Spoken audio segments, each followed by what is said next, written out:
Hi viewers, ഇന്ന് നമ്മൾ വളരെ പെട്ടെന്ന് സ്റ്റിച്ച് ചെയ്യാൻ പറ്റുന്ന ഒരു ബേബി ഫ്രോക്കിൻ്റെ വീഡിയോയുമായിട്ടാണ് വന്നിട്ടുള്ളത്. ആദ്യം തന്നെ ക്ലോത്ത് ഒന്ന് രണ്ടായിട്ട് നമുക്ക് ഫോൾഡ് ചെയ്തെടുക്കാം. അപ്പോൾ ഈ ക്ലോത്തിൻ്റെ ലെങ്ത്ത് വരുന്നത് 13.5 ഇഞ്ചാണ്. വിഡ്ത്ത് വരുന്നത് 18 ഇഞ്ചാണ്. ആദ്യം തന്നെ ക്ലോത്തിൻ്റെ ഒരറ്റം ഇതുപോലെ ഒന്ന് ലോക്ക് ചെയ്തെടുക്കാം.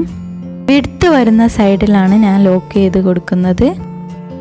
ലോക്കില്ലാത്ത മെഷീനാണെങ്കിൽ ഡബിൾ ഫോൾഡ് ചെയ്തിട്ട് ഒന്ന് സ്റ്റിച്ച് ചെയ്ത് കൊടുത്താലും മതി.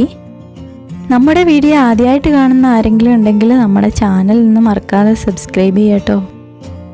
ഇനി 20 ഇഞ്ച് ലെങ്ത്തിൽ ഒരു ഇലാസ്റ്റിക് കട്ട് ചെയ്തെടുക്കാം. ചെസ്റ്റിൻ്റെ സൈസാണ് കേട്ടോ 20. ഈ ഇലാസ്റ്റിക് നമ്മൾ ലോക്ക് ചെയ്ത സൈഡിൽ ഒരു 2 ഇഞ്ച് ഗ്യാപ്പ് വിട്ടിട്ട് ഇതുപോലെ ഒന്ന് വലിച്ചു പിടിച്ചിട്ട് അങ്ങറ്റം വരെ ഒന്ന് സ്റ്റിച്ച് ചെയ്തെടുക്കാം.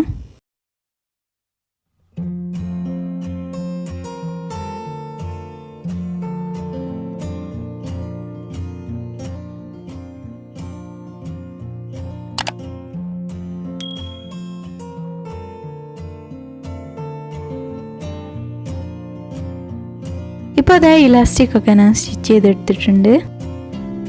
ഇനി ഇതിൻ്റെ സെൻറ്ററിലൂടെ ഒന്ന് ഫോൾഡ് ചെയ്തിട്ട് രണ്ട് സൈഡും കൂടി ഒന്ന് കൂട്ടി സ്റ്റിച്ച് ചെയ്ത് കൊടുക്കണം.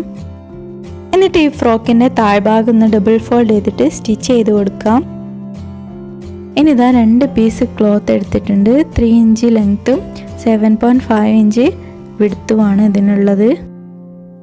ഈ 2 പീസിൻ്റെയും സൈഡ് അതുപോലെ ഉള്ളിലേക്ക് മടക്കിയിട്ട് ഇതിൻ്റെ സൈഡിലൂടെ ഒന്ന് സ്റ്റിച്ച് ചെയ്തെടുക്കാം.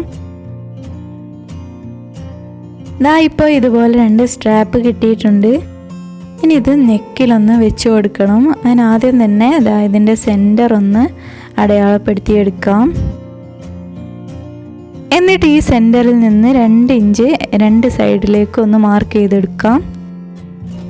ഈ സ്ട്രാപ്പിൻ്റെ ഓരോ അറ്റവും ഫ്രണ്ടിലും ബാക്കിലും നമ്മൾ മാർക്ക് ചെയ്ത അതേ പോയിന്റിൽ വെച്ചിട്ട് ഒന്ന് സ്റ്റിച്ച് ചെയ്തെടുക്കാം. അപ്പോൾ ഇതോടുകൂടി നമ്മുടെ ഫ്രോക്കിൻ്റെ സ്റ്റിച്ചിങ് ഇവിടെ പൂർത്തിയായിട്ടുണ്ട്. വളരെ ഈസി ആയിട്ട് ചെയ്യാൻ പറ്റുന്നൊരു ഫ്രോക്കാണിത്. അപ്പോൾ വീഡിയോ ഇഷ്ടമായാൽ ലൈക്ക് ചെയ്യുക, ഷെയർ ചെയ്യുക, അതുപോലെ നിങ്ങളുടെ അഭിപ്രായങ്ങളൊക്കെ കമൻറ്റ് ചെയ്യുക. ഇനിയും നല്ല വീഡിയോയുമായിട്ട് വരുന്നത് വരെ ഗുഡ് ബൈ.